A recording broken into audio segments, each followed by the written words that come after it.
excited to have Kat Crane. Thank you for joining us of Crane Creative.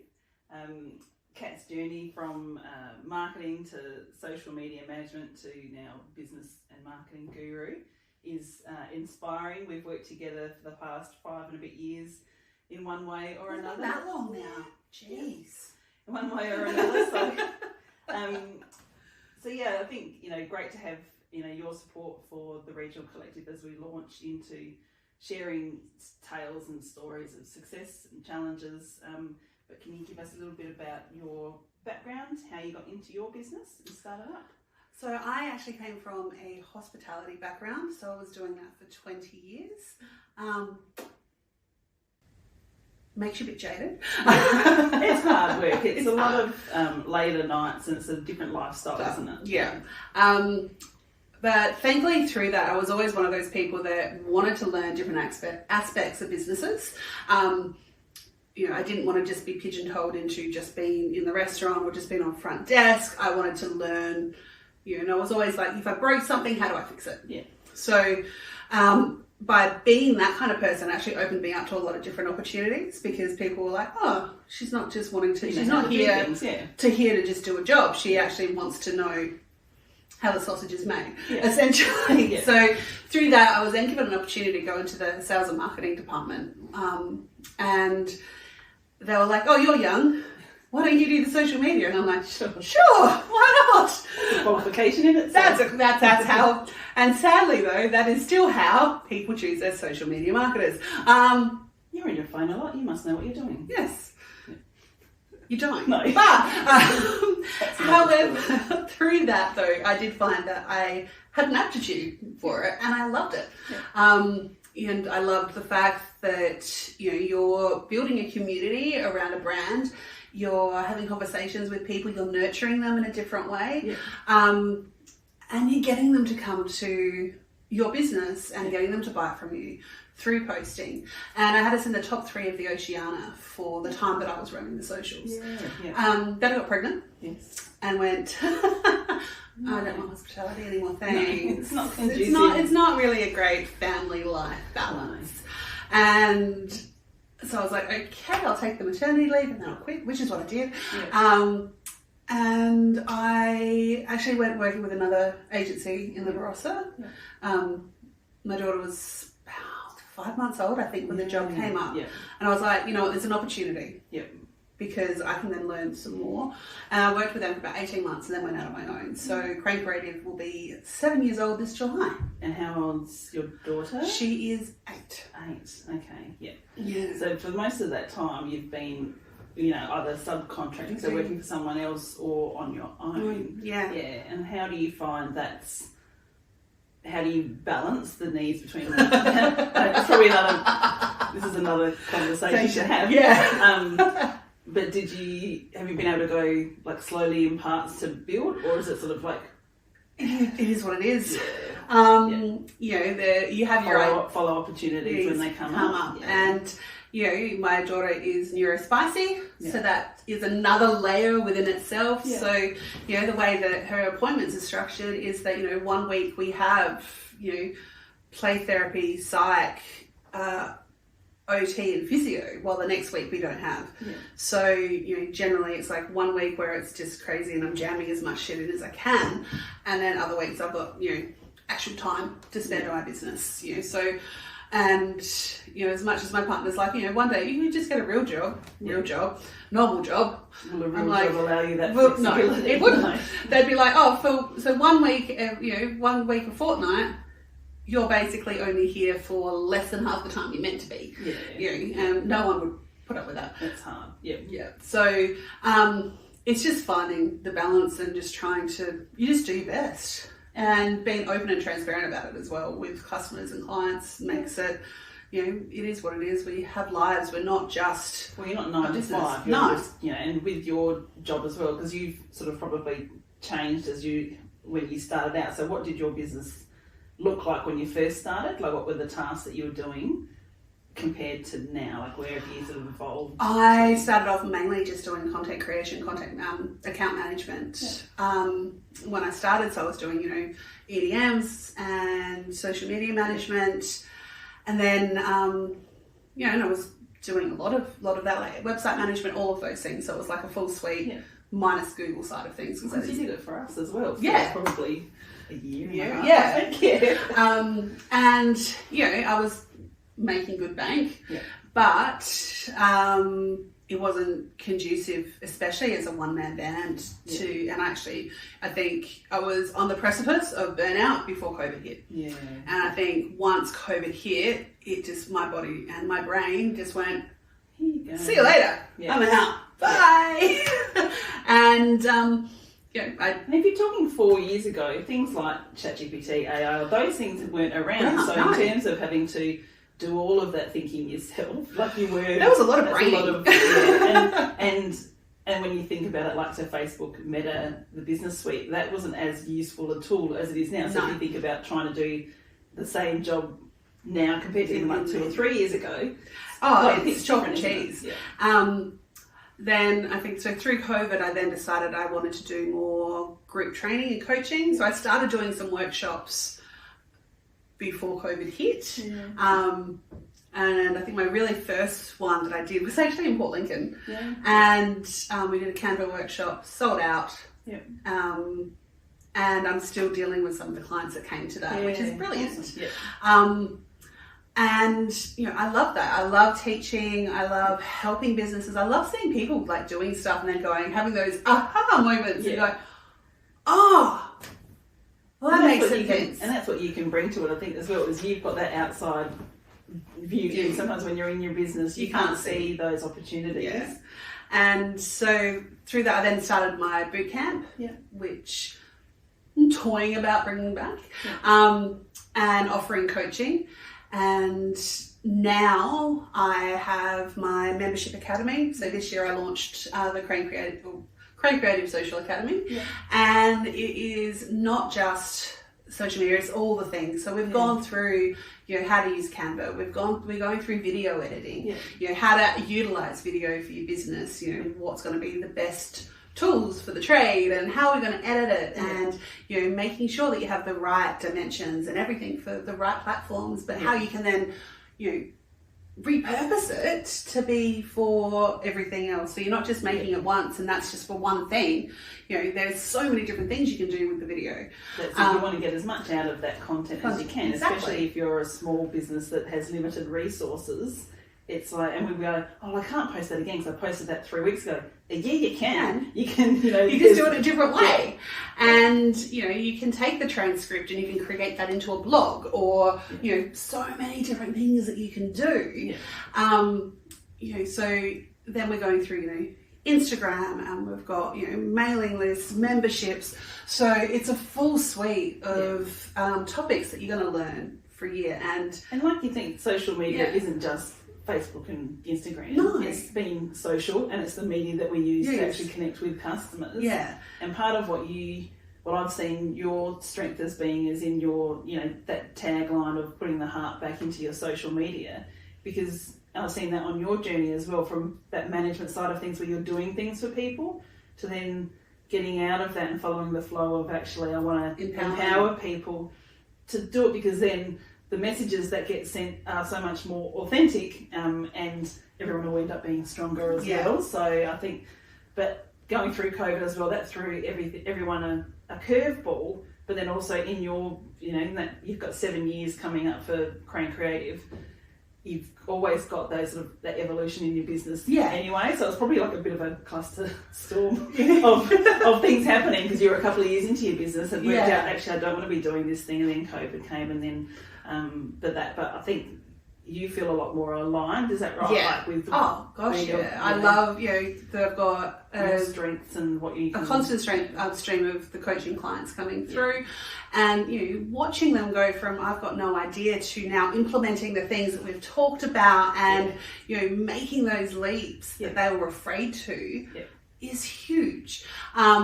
And then the academy is growing. I've got over 20 people, and they're only started in February. And and I'm like, and I think the good thing about it is it's breaking it down monthly, because otherwise it can be so overwhelming to try and either get a handle on the social media side of it, or and there's photography in it, there's video capturing, getting people confident. And that's the thing, like I've seen some of your clients as well go, right, well, Kat, I'm doing this Facebook Live, because you've empowered them to feel more comfortable about doing it. So. And you just kind of get those really good warm fuzzies from watching them do the things. But it is, and the tagline for the academy is educate, inspire, and empower. Yeah. And I think it's those 3 key words that help people propel in their business and even in life, and just with confidence within themselves. Yeah. Like because everything can be learnt. Yeah. And the thing is starting, and you're not going to be perfect. Just do what you can do. Because you started out in hospitality. Yeah, I started out winemaking. I didn't learn, but this is I know. got taught at uni or through school. Is that you follow. These are all things. If you've got the passion to be interested in things and the capability to learn, the skills could be taught. Yeah, it's not like, when we were at school, social media didn't exist. Yes, we are that old. But also, good, because... We were humming the Smurfs. Yeah, we were. But also, our misspent youth isn't documented online when we could still run for politics. That's right. Thank you. Hopefully. Depends on what people have on our copy. Yep. You're up on your soapbox and... Be like, but you did this. I mean, I think that's probably why the Cranker's looking at closing. But it'd be hard. Because they don't have all the underages coming through like they used to in our day. No. And that's it. But, and we're certainly, so this is part of doing business now these days. And so people can either bury their head in the sand or embrace it and get to understand it. So it's like with any sort of part of technology.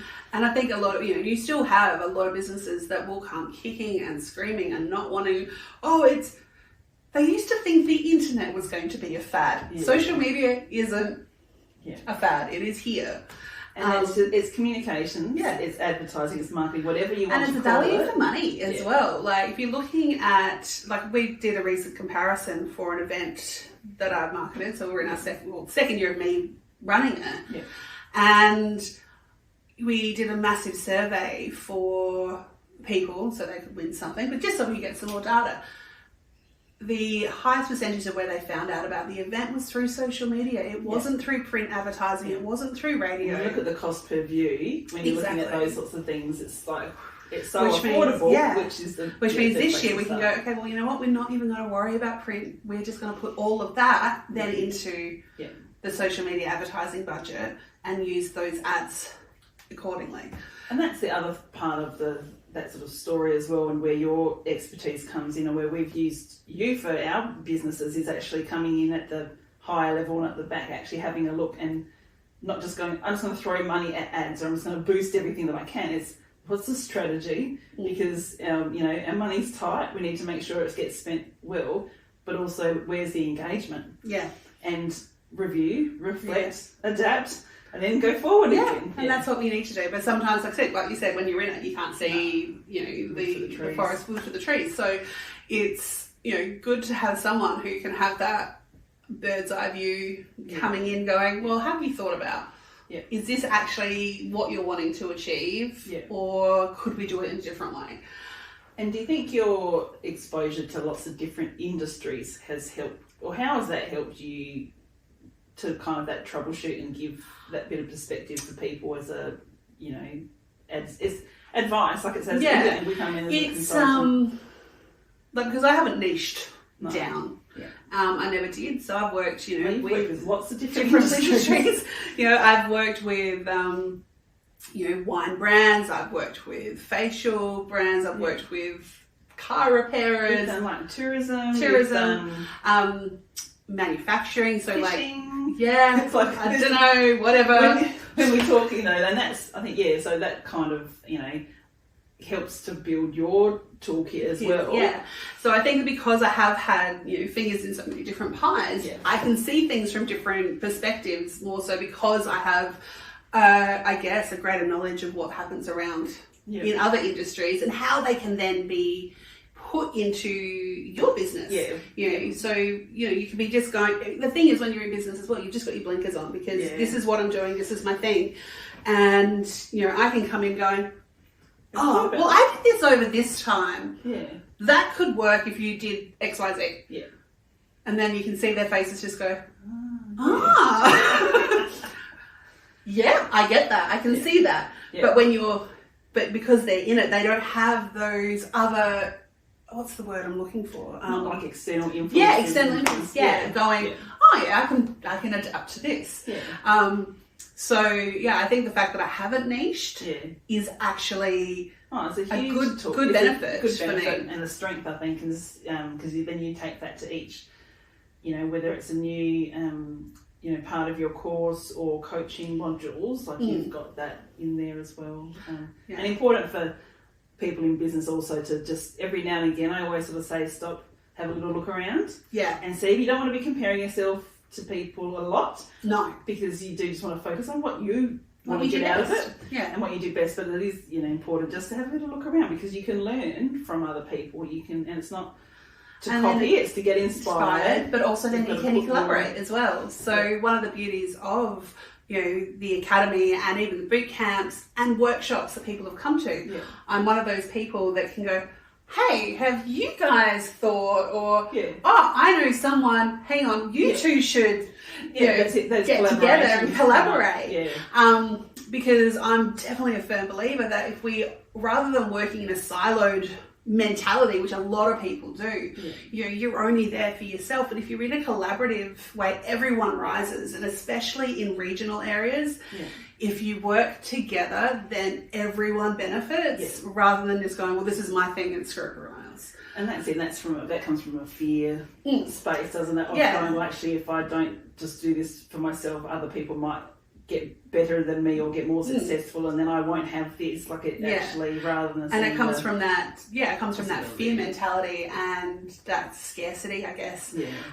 Where if you have, there isn't enough for everyone. Well, I mean, how many wineries are there? How many coffee shops? There is space for what you do, because you do it your way, and that's what brings people to your party. And that's what your probably biggest thing is about. Don't try and copy other people. Do you? Because that's you. You can't actually. No one can replicate you. So use that, and work your way into doing it in a way that you feel comfortable as well, because you want it to be aligned with your brand and your offering. Well, there's no point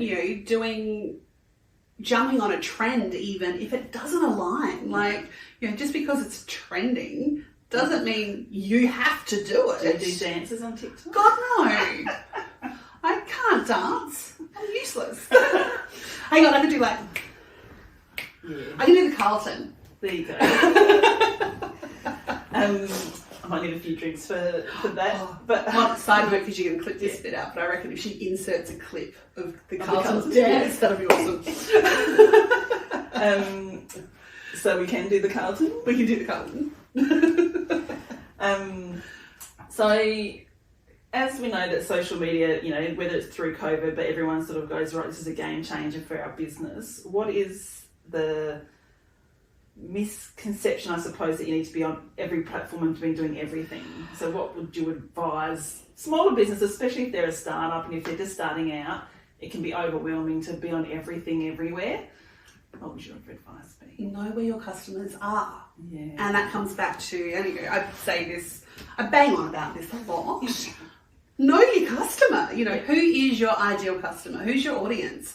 And it is astonishing. I did an RDA presentation last year about knowing your audience, and the amount of people that, when I said, "Is it everyone?" put their hand up. I wasn't allowed to go around the room and slap them. You would not be asked that. I would not like me to do that. But your audience is not everyone. No. All right, and I have put up numerous times, you're not everyone's glass of gin. Yep. Okay, so know who is your gin drinkers and who is going Where do they hang out? Where do they hang out? Yeah. And that's where you should hang out. So if your audience is on TikTok, you're on TikTok. But if they are on Facebook and Instagram, just use Facebook and Instagram. Yeah. Once you are get that groove and you're feeling good, and then you go, okay, well now I want to be reaching a new audience. Yeah.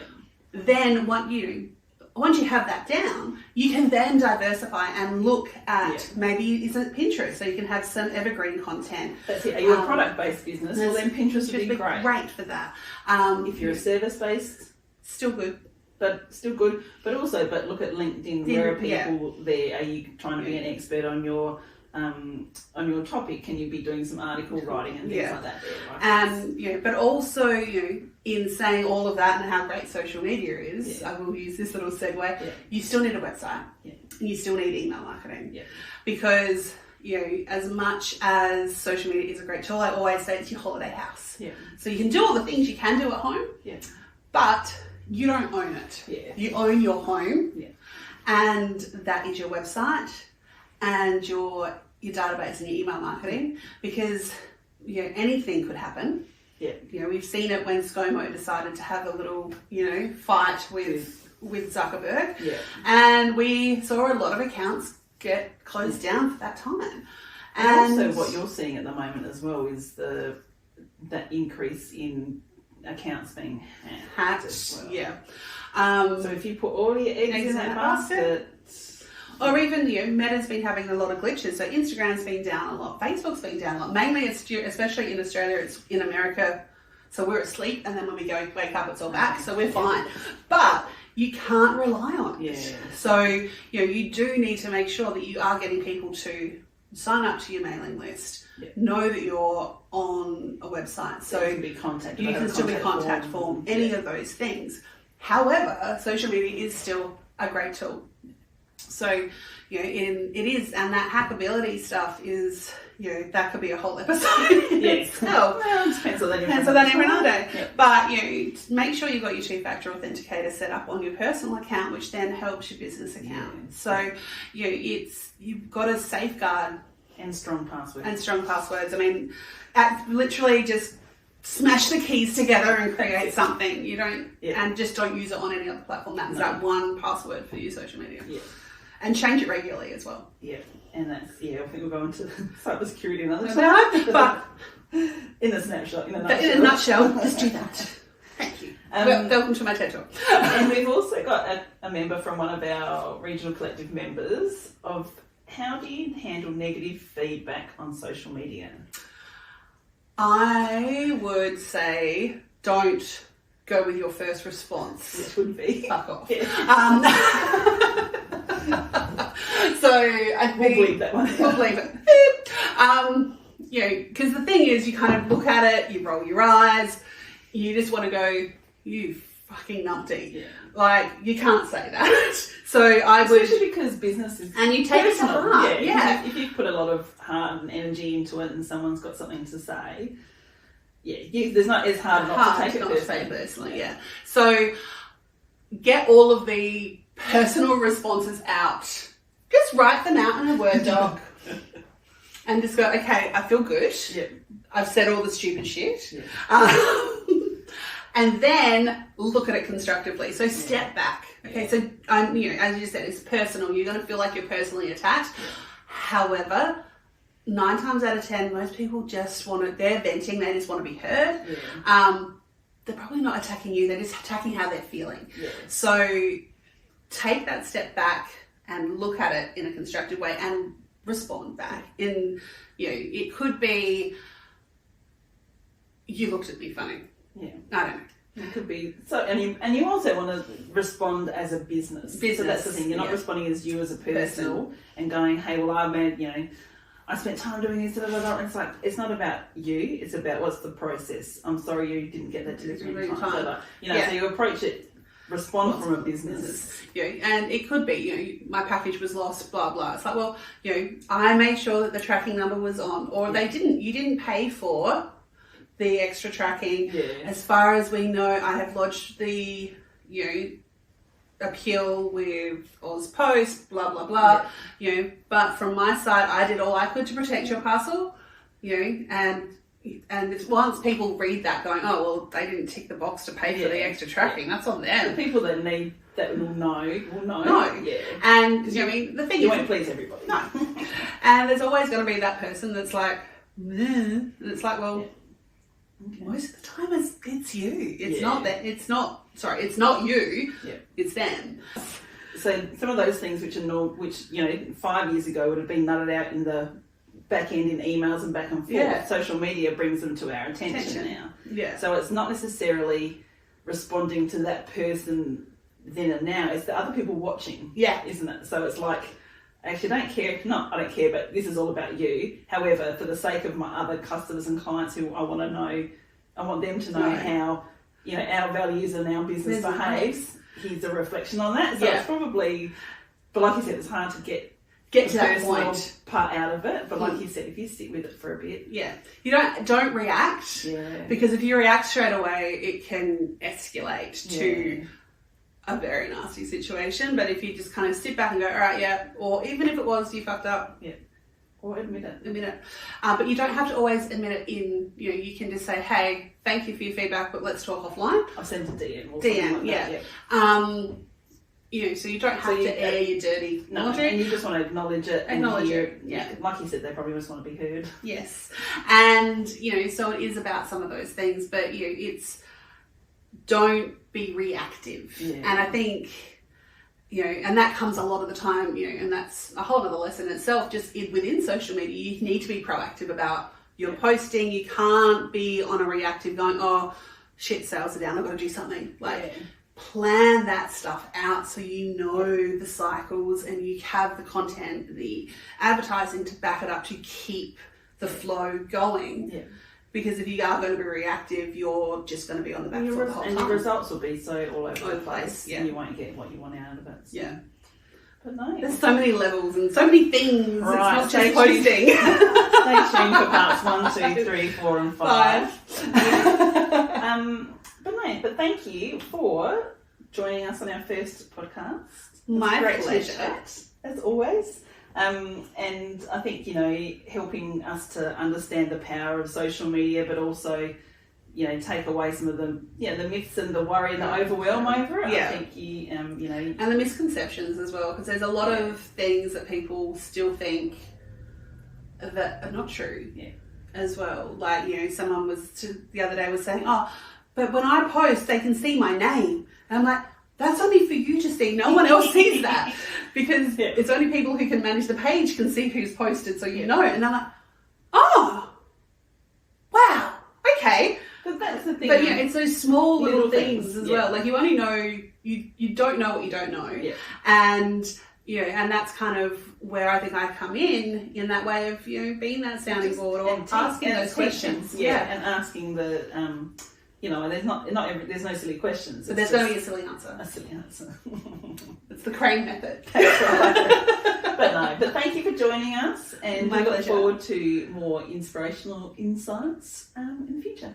I look forward to it too. Thank you.